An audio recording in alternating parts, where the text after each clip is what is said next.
Welcome to Echoes of Fear, where the unknown whispers in the dark and the shadows weave their chilling tales. Today we dare to plunge into a heart-stopping story from the depths of Reddit's No Sleep, titled, "We Took Turns at My Sleepover, Trying to Tell the Scariest Story We Could. I Think I Won," penned by the ever-creepy Sam Hazem. Are you ready to confront the terror that lurks just beyond the threshold? Join us as we unravel this spine-tingling narrative that will linger in your mind long after the last word is spoken. Let us embark on our journey today, but I have a special request for you. Please immerse yourself in the story until the very end. It's essential to savor every moment, as the conclusion ties everything together and reveals the deeper meaning behind our tale. So, settle in and let the words wash over you. Each part leads to something truly captivating. Now, without further ado, let us begin the adventure. George yawned and fidgeted on the carpet. The light from my bedside lamp caught his blonde hair and made it shine like a halo. He twirled a lock from his fringe around his index finger, let it snap back into place, and then started twirling it again. The kid looked bored. He'd obviously agreed to come around mine for a sleepover because I was new at school, and he wanted to see what kind of house I lived in, get a sense of what I was like. But I could tell he was already regretting the decision. "I thought you said you had a PS4? George's eyes flicked around the bedroom as if he was hoping the console would magically appear from somewhere. We'd been upstairs since dinner. He'd explored my room, and we'd chatted for a bit, then watched some random shows on Netflix. Things were going okay at first, but as the last light bled out of the day and the sky outside darkened, I could tell George was losing interest. That was when I suggested we do something a bit different. "Nah, I don't have one," I said. "Sorry, are you still up for having a go at this game, though?" "What, telling each other stories? Isn't that little kid stuff?" George glanced at the watch on his wrist. I followed his gaze. George's watch was the first thing I noticed about him. He sits in front of me in English, and I spotted the watch after a ray of sunlight glinted off its face and caught my eye. It's a really nice watch. Most of the kids in my year have digital watches, those blocky ones that light up when you press a button on the side. But George's watch was different, more adult. It was one of the reasons I'd picked George to invite to over. "Hey, can I try your watch on?" George looked up at me and frowned. "What? Your watch? Can I try it on? It's really nice." George stared at me for a second longer. One hand moved to touch the strap on his wrist as if to make sure it was still secure. "Sorry, I don't let anyone try my watch on. My dad says I'm not allowed." He glanced around the room once more, his eye going from the door to the dark window. He sighed. "Okay, let's play this dumb game then. What do I have to do?" Ignoring the bored look on his face, I smiled. "It's really easy. We just take turns telling each other a scary story, like the scariest story you can possibly think of. Then whoever's is the scariest wins the game." George rolled his eyes. He stretched his long legs out in front of him. "I don't know any scary stories. Besides, I think I might get some sleep soon. I'm pretty tired. Come on, just one each. You must know at least one scary story. Everyone does. Plus, I know loads of good ones." I watched George's face for a reaction. "Unless you're one of those kids that frightens easily, that is. Then I guess you might not like the game." It was a risk, but George bit. "I'm not scared of anything." The skin below his blonde hair creased into a frown. "I've watched horror films with my big brother that are rated 18. We even found one on YouTube that's been banned, and I still watched it." I didn't say anything. Just looked back at George and smiled. After a few seconds, he let out another sigh.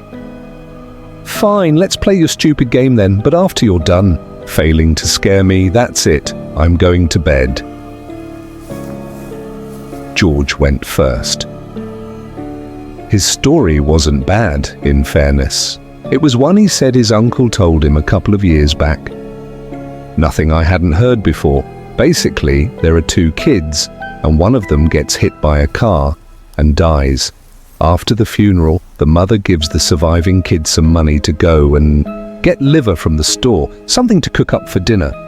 Because he's sick in the head, though, the kid pockets the money, digs up his brother, and removes his liver instead. Then, later that night, the dead brother rises from his grave to come and get the kid in his sleep. It's a decent enough story, but I'd heard it 100 times already. I didn't let on, though. I made all the right faces and jumped at the right parts. George got quite into it.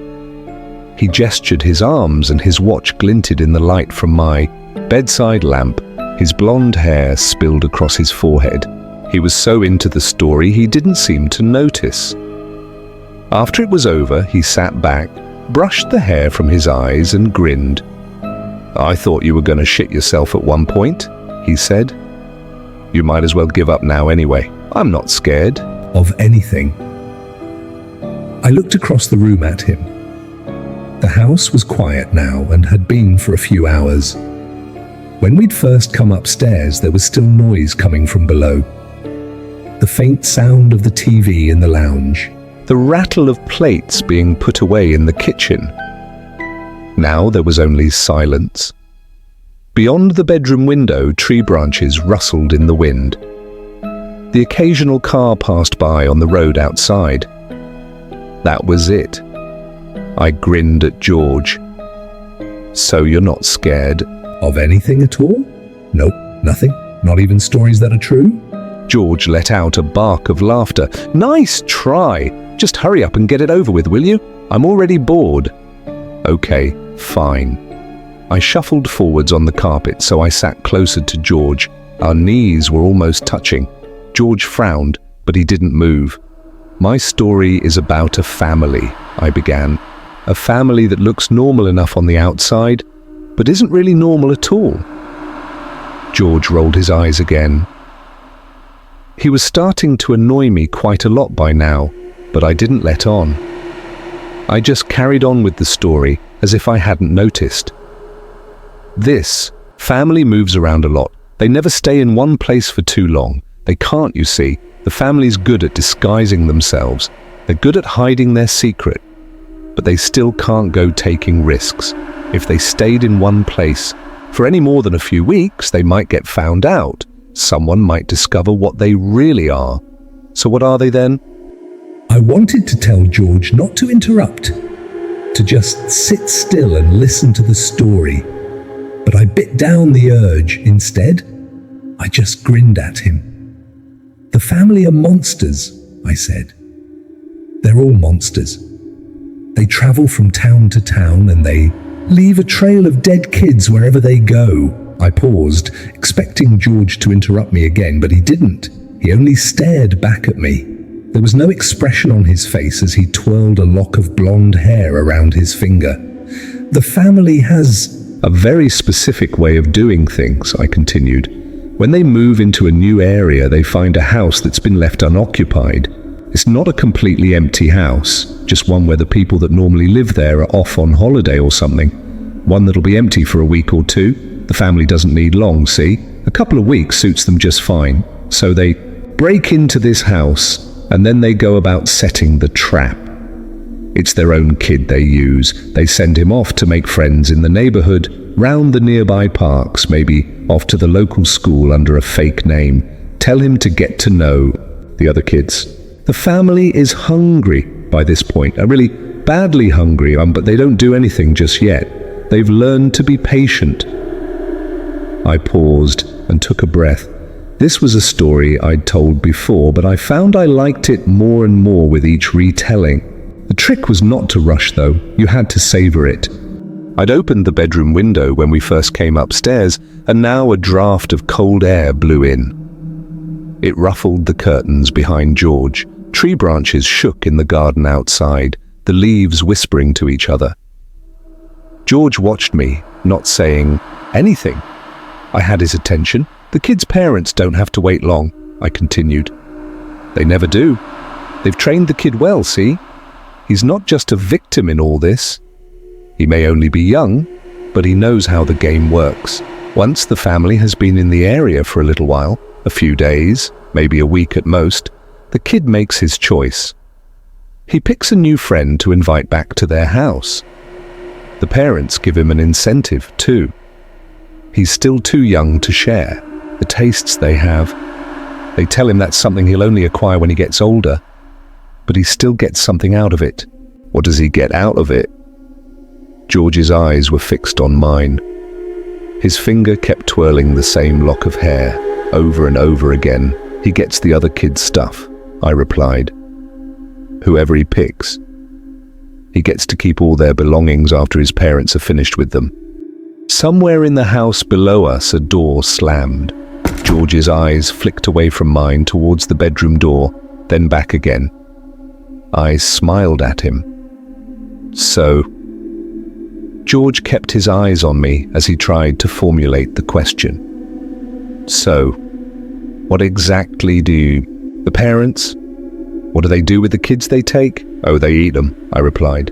They eat their insides. They tear the kids open while they're still screaming, and they pull out their guts and intestines by the handful, wolf everything down until there's nothing left but a husk. I grinned. Somewhere below us, a floorboard creaked. The sound was faint and muffled, and I don't think George heard it. Can you imagine what someone looks like when they've had everything inside them removed? They hardly even look like a person at all. It's like the stuff a snake leaves behind when it sheds its skin. The glow from the bedside lamp made George's skin look pale. His lips were slightly parted as he stared at me. But how do they get away with it? He asked. Don't the parents of the kids that get taken come looking for them the next day, when their kids don't show up back home? I grinned back at George. I'd been hoping he'd ask this. Oh, the family's long gone by that point, I said. They vanish like shadows in the night. The only thing they take with them is the remains of the dead kid.